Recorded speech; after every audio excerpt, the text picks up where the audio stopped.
Tawid ah. Tawid. Wala na dyan natin yung mga bata dyan sa atin. Makabigay na para hindi masyadong ayos lang.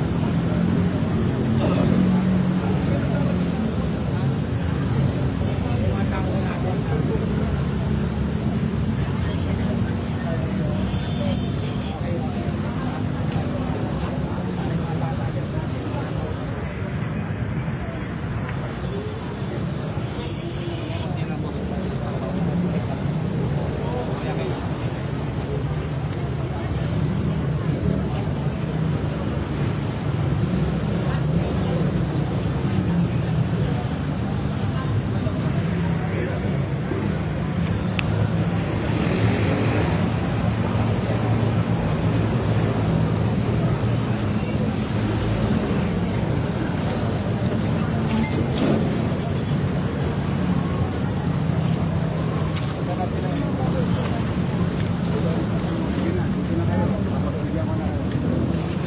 Media.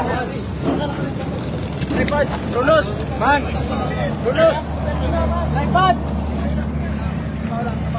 Rulos.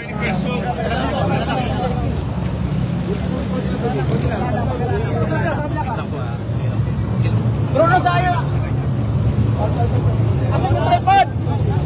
Mag. Ayo, mic. Yes. Ano dyan meron? Asan yung mic? Wala pa, may pagka yes. Yes, mic. Putrak isa. Mic. Wala pa. Bruno, saan? Tripod! Dali lang. Siya si Jeremy. Mic doon. Tapos na ulit kuya. Basta tres lang ang tipisan. Tas. Meron na. Kasi na tayo kan! Luwag. Kita naman yan, atras. Meron na. Tol. Walang konti, konti lang. Kasi yung mic. Kaya, plus ka konti. Baba. Yan. Buwisito sa okay, ano? Check. Okay na kayo. Hirap na kami ng spot na mail eh. Okay na.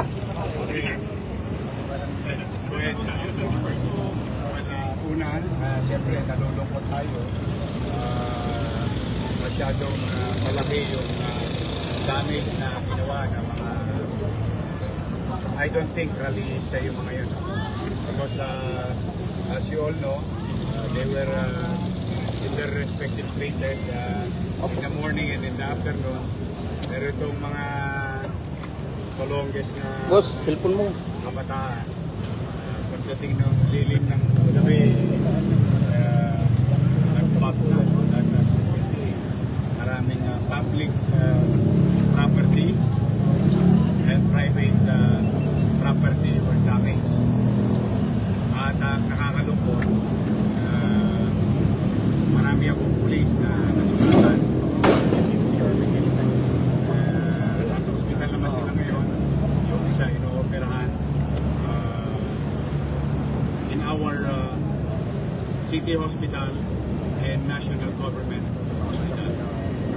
And meron ng migit kumulang 100 mga I think kabataan na gusto ang kulang na nasa poder ng alagad ng batas. Nasa Station 14 at saka headquarters were apprehended by our men in uniform. Any idea kung anong grupo to? Ito, mga ano lang yan. Kasi nawala yung mic. Walang magawa sa buhay. Ito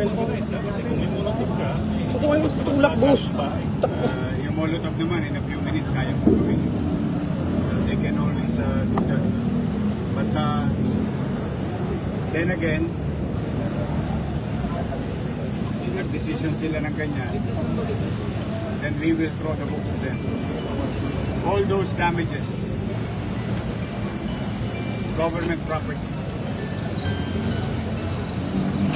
lahat ng na-apprehend will be charged. And I will make sure that they will pay the price. Wala kayong identify na affiliation sa at this point. Wala naman. Sumali ka, nakisapakat ka, nahuli ka, sama ka sa danyos. Criminal and civil. We will charge them. The city government of Manila will charge them. On top of whatever the Philippine National Police will charge them. Pagsisisihan nila yan. They will regret it. Hindi ko pa sila nabisita ngayon, but they will regret it. Yung sa 100 na, We will see. We'll cross the bridge when we get there. Mayor, so far, ano po ang initial reaction ng assessment ko na sa mga pumayag sa ito? Well, ipinagpapasalamat ko sa Philippine National Police. As you see, no, I think kayong mga media kanina pa umaga.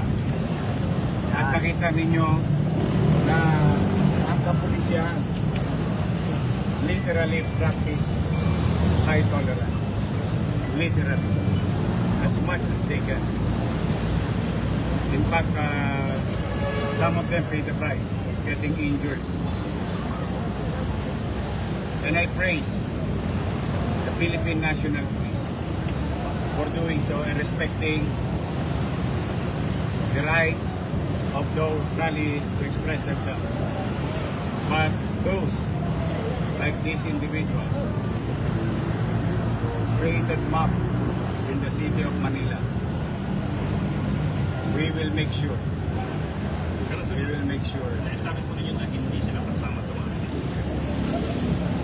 Kung so far with due respect sa mga rallyista, okay naman sila sa Luneta, okay naman sila sa Liwasan, okay naman sila sa EDSA. Bakit para mga addict kung mga nandito? Mayor, personally, Utak addict yan Utak talangka yan yan, matatapang lang yan. Kapag sama-sama sila. Kita mo ngayon mga nasa Hoyo. Nag-iiyakan na ngayon yung mga yan. Mayor, can we confirm na news na meron daw pong dalawang nasawi sa mga Wala pa. kanina? Wala pa ganyan confirmation. Pero sigurado ako, as of 4 o'clock, 5 o'clock ng hapon, we've been monitoring everything. They are all present in our hospital. Marami kaming natulungan na rallyista na inatake, Inika, Nahilo, Natibo, na ginamot naman na NDRRMO, yung ating mga first responder, Red Cross, doctors and nurses from the MHD. At the same manner, marami rin tayo binigyan ng first aid. Bigat na nga ang camera ko. At yung mga police na grabe ang tama, nasa ospital natin yun. Mayor, what do you make of 2 weeks or 3 weeks ago nung nagpa-press con ka? Sabi mo, ayaw mo ng ganitong outcome. Ganito po yung nangyari, and Manila being the seat of government at posibleng magkaroon ng mga dagdag na protesta, how will you prepare the city to prevent itself from getting further damage? They are welcome to Manila and express their complaints and rights, especially in our public plaza. But they don't have the right to destroy properties, private and public. Kala ko ba gusto niya ng gobyerno matino? Eh, ba't yung sinira yung property ng gobyerno? Kaya makikita mo yung madaling i-differentiate yung rallyista na nagagalit sa pamahalaan, dala ng kakulangan at kapabayaan ng pamahalaan. Yung namang mga gustong sumikat, o ngayon sisikat kayo ngayong gabi, sisikat kayo sa mga darating na araw. Dahil you will see the light of the morning. Medyo, hindi ba madadagdagan yung mga kasuhan? Kasi may mga na-videoan, lalo na may mga nagbubukas sa bata na medyo matatanda na, nagbubukas na kung ano po yun. Pwede pa rin ba silang ma-arresto din sa videoan nila? Ang Maynila ay may humigit kumulang 1,000 CCTV. We know them. We'll go after them. paano yung mga bata? Nakakalungkot. Good thing that you asked that. We'll do our best to clean up the mess. And we'll try to fix that mga poste at tindig. And ironically, galit tayo sa mga nang walang ya sa kaban ng bayan. O gagasusin natin bukas kaban din ng bayan sa mga sinira natin. So it doesn't make sense. But be that as it may, we will pursue legal way and charge them. The city government. May sinunugulo mayor na police protection. Yes. Yung isa na yan. May coordination na buwan yung mga driving establishment. Natin sa inyo sa They are being investigated now. Their situation. Sir, on the curfew, so hanggang kailan Before magpapatuloy? July 1 pa naman may curfew na eh. Mas maiklit lang ngayon. Kasi nakita mo yung ginawa kanina. Tinutusan yata. 10 years yung pinakit ko sa stoplight. May duwag din eh. Bata pa pinakit. Eh, good. Bago na kayo. Mayor, may mga minor, Kanina, puro kayo saya. Mamaya, puro kayo iyak. may mga minor de edad na huli, nagpunta na ba yung mga magulang at ano yung reaction nila? Ano po, o yung mga magulang, pinunta na po ba yung mga anak nila na na-arrest? Dapat lang. Huwag niya tapos sila eh.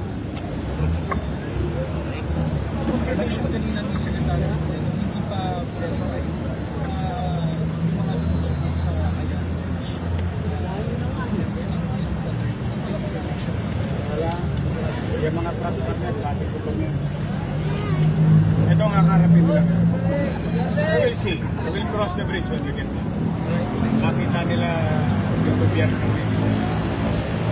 Baka lang nanilitan sila sa akin. Okay. Thank you. Bandera, di ba?